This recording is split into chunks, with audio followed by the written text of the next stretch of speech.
मरते हुए को जीवन दान दीजिए। यही सच्ची देशभक्ति और यही सच्चा राष्ट्र प्रेम है।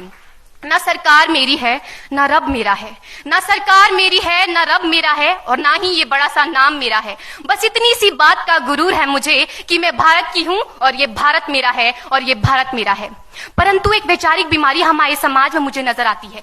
कहा जाता है हम दुनिया के सबसे बड़े लोकतंत्र हैं, जहां हिंदू पैदा होते हैं, मुस्लिम, सिख और ईसाई भी पैदा होते हैं, लेकिन बदकिस्मती है अब इंसान पैदा नहीं होते। और मेरे विचारों में ना हिंदू की जरूरत है, ना मुसलमान की जरूरत है। राष्ट्र निर्माण के लिए केवल अच्छे इंसान की जरूरत है, केवल अच्छे इंसान की जरूरत है।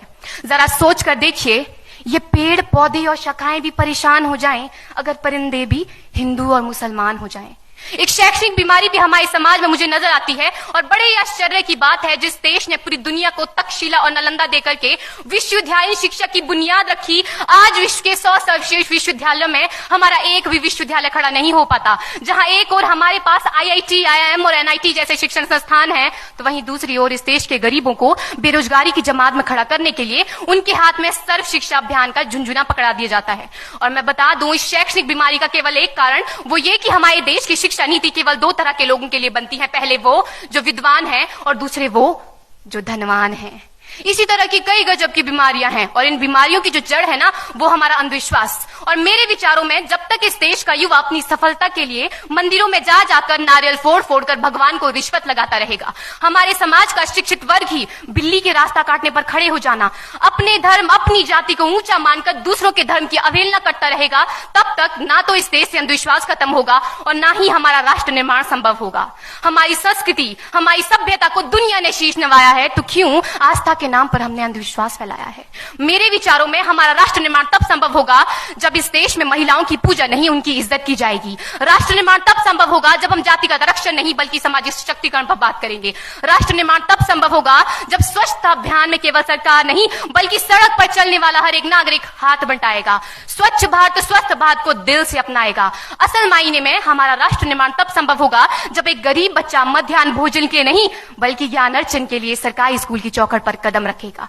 और हमारा राष्ट्र निर्माण तब तक संभव नहीं होगा जब तक एक नागरिक नैतिक रूप से सटीन, चारित्रिक रूप से भ्रष्ट, मानसिक रूप से दिवालिया, धार्मिक रूप से अंधा, राजनीतिक रूप से गंदा, स्वैच्छिक मान मूल्यों के आंकड़ों में जिन्न शिन्न पैपंदमयी अखंड भारत को खंड खंड करता रहेगा। तब तक हमारा राष्ट्र निर्माण संभव नहीं होगा। बड़ी बड़ी बातें नहीं, छोटी छोटी कोशिशें करनी होगी, क्योंकि ठोकर हमें पहाड़ से नहीं पत्थरों से लगा करती है। I being an Indian, I being a student, I being a symbol daughter of this motherland feel proud to be an Indian। और मैं सैल्यूट करना चाहूंगी सरहद पर दिन रात हमारी रक्षा के लिए खड़े हर उस जवान को, इस देश की पुलिस, प्रशासन और किसान को, और इस देश के हर उस व्यक्ति को जो अपना काम पूरी ईमानदारी, पूरी मेहनत और पूरी लगन से करते हैं, जिनके बिना राष्ट्र निर्माण की कल्पना करना भी असंभव सा लगता है। और आज इस मंच पर पूरी जिम्मेदारी के साथ मैं भारत की बेटी ये कहती हूं कि हमारा राष्ट्र निर्माण तब संभव होगा जब हम सभी, मैं, आप, हम सब मिलकर प्रयास करेंगे, क्योंकि हमारे देश की जिम्मेदारी नहीं है हमें आगे ले जाने की, हमारी जिम्मेदारी है अपने देश को आगे ले जाने की, अपने राष्ट्र को आगे ले जाने की, अपने वतन को आगे ले जाने की। तो अंत में मैं बस यही कहना चाहूंगी, मेरा हिंदुस्तान महान था, महान है, महान रहेगा। मेरा हिंदुस्तान महान था, महान है, महान रहेगा। होगा हौसला सबके दिलों में बुलंद तो एक दिन पाकिस्तान भी जय हिंद कहेगा। पाकिस्तान ही क्यों, सारा जहान जय हिंद कहेगा, क्योंकि सारे जहां से अच्छा हिंदुस्तान हमारा, सारे जहां से अच्छा हिंदुस्तान हमारा। हम बुलबुलें हैं इसकी, ये गुलिस्तान हमारा, ये गुलिस्तान हमारा। जय हिंद।